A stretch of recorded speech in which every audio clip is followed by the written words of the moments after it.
بسم اللہ الرحمن الرحیم۔ مئی 1739 کی شام دہلی میں زبردست چہل پہل، شاہ جہاں آباد میں چراغاں اور لال قلعہ میں جشن کا سماں ہے۔ غریبوں میں شربت، پان اور کھانا تقسیم کیا جا رہا ہے۔ فقیروں گداؤں کو جولی بھر بھر کر روپے عطا ہو رہے ہیں۔ آج دربار میں ایرانی بادشاہ نادر شاہ کے سامنے مغلیہ سلطنت کے 13ویں تاجدار محمد شاہ بیٹھے ہیں، لیکن اس وقت ان کے سر پر شاہی تاج نہیں، کیونکہ نادر شاہ نے 2.5 ماہ قبل ان سے سلطنت چھین لی تھی۔ 56 دن دہلی میں رہنے کے بعد اب نادر شاہ کے واپس ایران لوٹنے کا وقت آ گیا ہے، اور وہ ہندوستان کی بھاگ دوڑ دوبارہ سے محمد شاہ کے حوالے کرنا چاہتا ہے۔ نادر شاہ نے صدیوں سے جمع کردہ مغل خزانے میں جھاڑو پھیر دیا ہے اور شہر کے تمام امراء و رؤساء کی جیبیں الٹا لی ہیں، لیکن اسے دہلی کی ایک طائف نور بائی نے، جس کا ذکر آگے چل کر آئے گا، خفیہ طور پر بتا دیا ہے کہ یہ سب کچھ جو تم نے حاصل کیا ہے وہ ایسی چیز کے آگے ہیج ہے جسے محمد شاہ نے اپنی پگڑی میں چھپا رکھا ہے۔ نادر شاہ گاگ سیاستدان اور گاٹ گاٹ کا پانی پیے ہوئے تھا۔ اس موقع پر وہ چال چلی جسے نیلے پہ دیلا کہا جاتا ہے۔ اس نے محمد شاہ سے کہا، ایران میں رسم چلی آتی ہے کہ بھائی خوشی کے موقع پر آپس میں پگڑیاں بدل دیتے ہیں۔ آج سے ہم بھائی بھائی بن گئے ہیں، تو کیوں نہ اسی رسم کا اعادہ کیا جائے۔ محمد شاہ کے پاس سر جھکانے کے علاوہ کوئی چارہ نہیں تھا۔ نادر شاہ نے اپنی پگڑی اتار کر اس کے سر رکھ دی اور اس کی پگڑی اپنے سر، اور یوں دنیا کا مشہور ترین ہیرا کوہ نور ہندوستان سے نکل کر ایران پہنچ گیا۔ رنگیلا بادشاہ۔ اس ہیرے کے مالک محمد شاہ اپنے پردادا اورنگزیب عالمگیر کے دور حکومت میں 1702 میں پیدا ہوئے تھے۔ ان کا پیدائشی نام تو روشن اختر تھا، تاہم 29 دسمبر کو سید بلادران نے انہیں صرف 17 برس کی عمر میں سلطنت تیموریہ کے تخت پر بٹھانے کے بعد ابو الفتح نصیر الدین روشن اختر محمد شاہ کا خطاب دیا۔ خود ان کا تخلص سدار رنگیلا تھا۔ اتنا لمبا نام کون یاد رکھتا، چنانچہ عوام نے دونوں کو ملا کر محمد شاہ رنگیلا کر دیا، اور وہ آج تک ہندوستان کے طول و عرض میں اسی نام سے جانے اور مانے جاتے ہیں۔ محمد شاہ کی پیدائش کے وقت اورنگزیب عالمگیر نے ہندوستان میں ایک خاص قسم کا کٹر اسلام نافذ کر رکھا تھا۔ اس کا سب سے پہلا نشانہ وہ فنون لطیفہ بنے جن کے بارے میں تصور تھا کہ وہ اسلامی اصولوں سے مطابقت نہیں رکھتے۔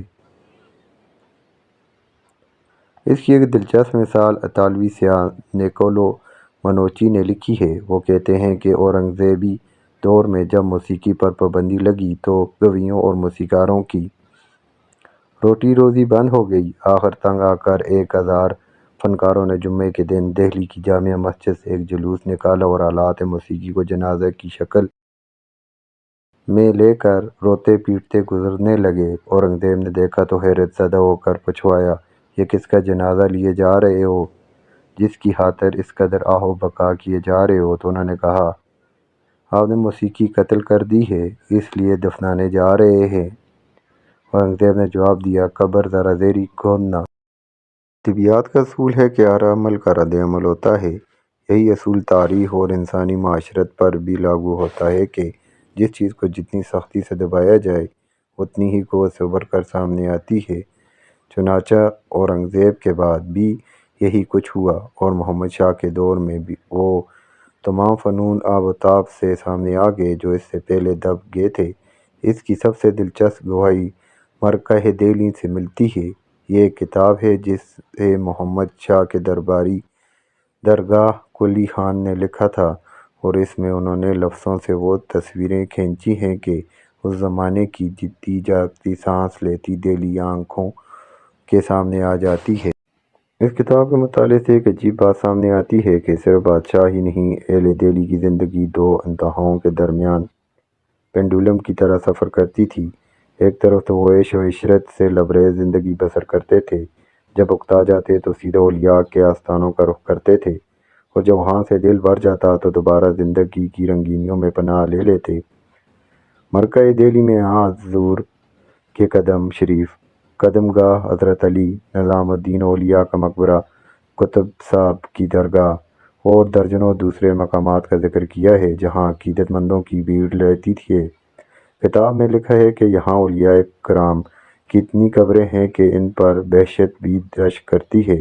ایک طرف یہاں 11ویں شریف ساری دہلی میں بڑی دھوم دھام سے ہوتی ہے، جارو فانوس سجائے جاتے ہیں اور سماع کی پرکیف محفلیں ہوتی ہیں۔ دوسری جانب اسی دوران موسیقی کو بھی خوب فروغ حاصل ہوا۔ درگاہ نے ایسے کئی موسیقاروں کا ذکر کیا ہے جو شاہی دربار میں سے وابستہ تھے۔ ان میں ادا رنگ اور صدا رنگ سب سے نمایاں ہیں، جنہوں نے خیال طرز گائیکی کو نیا آہنگ عطا کیا جو آج بھی مقبول ہے۔ مغول مرکز صدا رنگ جیسے ہی اپنے ناخن کے مضراب سے ساز کے تار چھیڑتا ہے، دلوں سے بے اختیار ہوک نکلتی ہے، اور جیسے ہی اس کے گلے سے آواز نکلتی ہے لگتا ہے بدن سے جان نکل گئی۔ اسی دور کی ایک بندش آج بھی گائی جاتی ہے: محمد شاہ رنگیلا سجنا تم بن کاری بدریاں نت نہ ساوے۔ محمد شاہ رنگیلے سجنا تمہارے بنا کالے بادل دل کو نہیں بھاتے۔ ہاتھیوں کا ٹریفک جام۔ اس عالم میں رقص کیوں پیچھے رہتا؟ نور بائی کا پہلا ذکر آ چکا ہے۔ اس کے بالا خانے کے آگے امراء و رؤساء کے ہاتھیوں کا وہ ہجوم ہوتا تھا کہ ٹریفک جام ہو جاتا۔ بقول مرکز دہلی جس کسی کو اس کی محفل کا چسکا لگا اس کا گھر برباد ہوا، اور جس دماغ میں اس کی دوستی کا نشہ سمایا وہ بگولے کی طرح چکر کاٹتا رہا۔ ایک دنیا نے اپنی پونجی کھپا دی اور ان گنت لوگوں نے اس کافر کی خاطر سارا سرمایہ لٹا دیا۔ نور بائی نے نادر شاہ سے بھی تعلقات قائم کر لیے تھے، اور ممکنہ طور پر ایسی ہی کسی خلوت محفل میں اس نے کوہ نور کا راز نادر شاہ پر کھول دیا۔ یہاں یہ واضح کر دینا ضروری ہے کہ یہ واقعہ ایسٹ انڈیا کمپنی کے محرک تھیو ماکاف نے کوہ نور کے بارے میں کتاب میں رقم کیا ہے، تاہم بعض مورخین نے اس کی صحت پر شکوک و شبہات ظاہر کرتے ہیں۔ اس کے باوجود یہ اس قدر مشہور ہے کہ ہندوستان کی اجتماعی یادداشت کا حصہ بن گیا ہے۔ درگاہ قلی خان ایک اور طوائف عد بیگم کا حیرت انگیز احوال کچھ یوں بیان کرتے ہیں: عد بیگم دہلی کی مشہور بیگم ہیں جو پاجامہ نہیں پہنتیں بلکہ اپنے بدن کے نچلے حصے پر پاجامے کی طرح گل بوٹیاں بنا لیتی ہیں۔ ایسے گل بوٹے بناتی ہیں جو رومی کمخواب کے تھان میں ہوتے ہیں۔ اس طرح وہ امراء کی محفلوں میں جاتی ہیں، اور کمال یہ ہے کہ پاجامہ اور اس نقاشی میں کوئی امتیاز نہیں کر پاتا جب تک اس راز سے پردہ نہ اٹھا کوئی ان کی کاریگری کو نہیں بھانپ سکتا۔ یہ میر تقی میر کی جوانی کا زمانہ تھا۔ کیا عجب کہ یہ شعر انہوں نے عدا بیگم ہی سے متاثر ہو کر کہا ہو: جب پھٹ گیا ہے رشک سے چسپاں رباز کے، کیا تنگ جامہ لپٹا ہے اس کے بدن کے ساتھ۔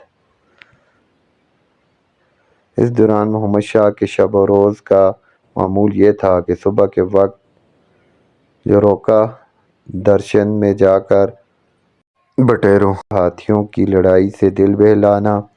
اس دوران کبھی کوئی فریادی آ گیا تو اس کی بپتا بھی سن لیتا۔ سپیر کے وقت بازیگروں، نٹوں، نکالوں اور بانڈوں کے فن سے حظ اٹھانا، شامی رقص و موسیقی سے، اور راتیں۔ بادشاہ کو ایک اور شوق بھی تھا، وہ اکثر زنانہ لباس پہننا پسند کرتے تھے اور ریشمی پشواز زیب تن فرما کر دربار میں تشریف لاتے تھے۔ اس وقت ان کے پاؤں میں موتیوں جڑے جوتے ہوا کرتے تھے۔ البتہ کتابوں میں لکھا ہے کہ نادر شاہ کے حملے کے بعد وہ زیادہ تر سفید لباس پر اکتفا کرنے لگے۔ مغل فن مصوری جو اورنگزیب کے دور میں مرجھا گیا تھا، اب پوری آب و تاب سے کھل کر سامنے آیا۔ اس دور کے نمایاں مصوروں میں ندامل اور چترمن کے نام شامل ہیں، جن کی تصاویر مغلیت مصوری کے سنہرے دور کے فن پاروں کے مقابلے پر رکھی جا سکتی ہیں۔ شاہجہاں کے بعد پہلی بار دہلی میں مغل مصوری کا دبستان دوبارہ جاری ہوا۔ اس طرز کی نمایاں خصوصیات میں ہلکے رنگ کا استعمال اہم ہے۔ اس کے علاوہ پہلے دور کی مغلیہ تصاویر میں پورا فریم کھچا کھچ بھر دیا جاتا تھا۔ محمد شاہی عہد کے دوران منظر میں سادگی پیدا کرنے اور خالی جگہیں رکھنے کا رجحان پیدا ہوا جہاں نظر ادھر ادھر گھوم پھر سکے۔ اسی دور کی ایک مشہور تصویر وہ ہے جس میں خود محمد شاہ رنگیلا کو ایک کنیز سے داد عیش دیتے دکھایا گیا ہے۔ کہا جاتا تھا کہ دہلی میں افواہ پھیل گئی تھی کہ بادشاہ نامرد ہے، جسے زائل کرنے کے لیے اس تصویر کا سہارا لیا گیا، جسے آج لوگ پورن آرٹ کے زمرے میں رکھیں گے۔ سونے کی چڑیا۔ ایسے میں کاروبار حکومت کیسے چلتا اور کون چلاتا؟ ادھے بنگال اور دکن جیسے زرخیز اور مالدار صوبوں کے نواب عملاً اپنے اپنے علاقوں کے بادشاہ بن بیٹھے۔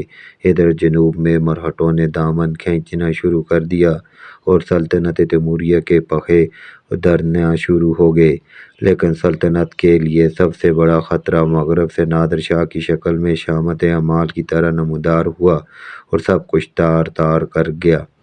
نادر شاہ نے ہندوستان پر حملہ کیوں کیا؟ شفیق الرحمن نے اپنی شاہکار تحریر تزک نادری میں اس کی کئی وجوہات بیان کی ہیں۔ مثلاً ہندوستان کے گویے نادر داں دیم دیم کر کے ہمارا مذاق اڑاتے ہیں، یا پھر یہ کہ ہم تو حملہ کرنے نہیں بلکہ اپنے پھپھو جان سے ملاقات کے لیے آئے تھے۔ مزاح اپنی جگہ، اصل سبب صرف دو تھے۔ اول، ہندوستان فوجی لحاظ سے کمزور تھا، دوم مال و دولت سے لبریز تھا۔ انحطاط کے باوجود اب بھی کابل سے لے کر بنگال تک مغل شہنشاہ کا سکہ چلتا تھا، اور اس کا دارالحکومت دہلی اس وقت دنیا کا سب سے بڑا شہر تھا، جس کی 20 لاکھ نفوس پر مشتمل آبادی لندن اور پیرس کی مشترکہ آبادی سے زیادہ تھی، اور اس کا شمار دنیا کے امیر ترین شہروں میں کیا جا سکتا تھا۔ چنانچہ نادر شاہ 1739 کے اوائل میں فاتحین ہند کی مشہور گزرگاہ درہ خیبر عبور کر کے ہندوستان میں داخل ہو گیا۔ کہا جاتا ہے کہ محمد شاہ کو جب بھی بتایا جاتا کہ نادر شاہ کی فوجیں آگے بڑھ رہی ہیں تو وہ یہی کہتا، ہنوز دہلی دور است، یعنی ابھی دہلی بہت دور ہے۔ ابھی سے فکر کی کیا بات ہے، جب نادر شاہ دلی سے 100 میل دور پہنچ گیا تو مغل شہنشاہ کو زندگی میں پہلی بار اپنی فوجوں کی قیادت خود کرنا پڑی۔ یہاں بھی یہ عالم تھا کہ اس کے لشکر کی کل تعداد لاکھوں میں تھی، تاہم اس کا بڑا حصہ باورچیوں، ماشٹیوں، کولیوں، خدمتگاروں، خزانچیوں اور دوسرے سویلین عملے پر مشتمل تھا، جبکہ لڑاکا فوجی 1 لاکھ سے بھی کچھ اوپر تھے۔ اس کے مقابلے پر ایرانی فوجی صرف 55,000 تھے، لیکن کہاں جنگوں کے پالے نادر شاہی لڑاکا دستے اور کہاں لہو و لعب محدود مغل سپاہی۔ کرنال کے میدان میں صرف 3 گھنٹے میں فیصلہ ہو گیا اور نادر شاہ محمد شاہ کو قیدی بنا کر دہلی کے فاتح کی حیثیت سے شہر میں داخل ہوا۔ قتل عام۔ اگلے دن عید الاضحیٰ تھی۔ دہلی کی مسجدوں میں نادر شاہ کے نام کا خطبہ پڑھا گیا اور ٹکسالوں میں اس کے نام کے سکے ڈالے جانے لگے۔ ابھی چند ہی دن گزرے تھے کہ شہر میں افواہ پھیل گئی کہ ایک طائف نے نادر شاہ کو قتل کر دیا ہے۔ دہلی کے باسیوں نے اس سے شہ پا کر شہر میں تعینات ایرانی فوجیوں کو قتل کرنا شروع کر دیا۔ اس کے بعد جو ہوا تاریخ کے صفحات پر کچھ یوں رقم ہے: سورج کی کرنیں ابھی ابھی مشرقی افق سے نمودار ہوئی تھیں کہ نادر شاہ درانی اپنے گھوڑے پر سوار لال قلعے سے نکل آیا۔ اس کا بدن ذرا بکتر سے ڈھکا ہوا، سر پر آہنی خول اور کمر پر شمشیر بندھی ہوئی تھی، اور کمانڈر اور جرنیل ہمراہ تھے۔ اس کا رخ نصف میل دور چاندنی چوک میں واقع روشن لدولہ مسجد کی جانب تھا۔ مسجد کے بلند صحن میں کھڑے ہو کر اس نے تلوار نیام سے نکال لی۔ یہ اس کے سپاہیوں کے لیے اشارہ تھا کہ صبح کے 9 بجے قتل عام شروع ہوا۔ قز لباش سپاہیوں نے گھر گھر جا کر جو ملا اسے تیغ و تیغ کرنا شروع کر دیا۔ اتنا خون بہا کہ نالیوں کے اوپر سے بہنے لگا۔ لاہوری دروازہ، فیض بازار، کابلی دروازہ، اجمیری دروازہ، حوض قاضی اور جوہری بازار کے گنجان علاقے لاشوں سے اٹ گئے۔ ہزاروں عورتوں کو ریپ کیا گیا۔ سینکڑوں نے کنووں میں گر کر خودکشی کو ترجیح دی۔ کئی لوگوں نے خود اپنی بیٹیوں اور بیویوں کو قتل کر دیا کہ وہ ایرانی سپاہیوں کے ہتھے نہ چڑھیں۔ اکثر تاریخی حوالوں کے مطابق اس دن 30,000 دہلی والے تلوار کی گھاٹ اترے۔ آخر محمد شاہ نے اپنے وزیر اعظم نظام الملک کو نادر شاہ کے پاس بھیجا۔ روایت ہے کہ نظام الملک ننگے پاؤں ننگے سر نادر شاہ کے سامنے حاضر ہوا اور امیر خسرو سے منسوب یہ شعر پڑھا: اور کوئی نہیں بچا جسے تو اپنی تیغ سے قتل کرے، سوائے اس کے کہ مردوں کو زندہ کرے اور دوبارہ قتل کرے۔ اس پر کہیں جا کر نادر شاہ نے تلوار دوبارہ نیام میں ڈالی اور اس کے سپاہیوں نے ہاتھ روکا۔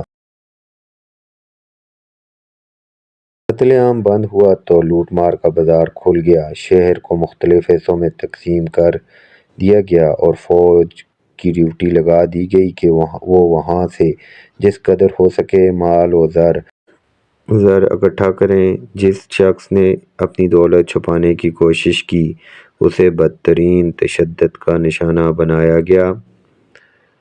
جب شہر کی صفائی ہو گئی تو نادر شاہ نے شاہی محل کی جانب توجہ کی۔ اس کی تفصیل نادر شاہ کے درباری تاریخ نویس مرزا مہدی استر آبادی نے کچھ یوں بیان کی ہے: چند دنوں کے اندر اندر اعمال کو شاہی خزانہ خالی کرنے کا حکم دیا گیا۔ یہاں موتیوں اور مونگوں کے سمندر تھے، ہیرے جواہرات، سونے چاندی کی کانیں تھیں جو انہوں نے کبھی خواب میں بھی نہیں دیکھی تھیں۔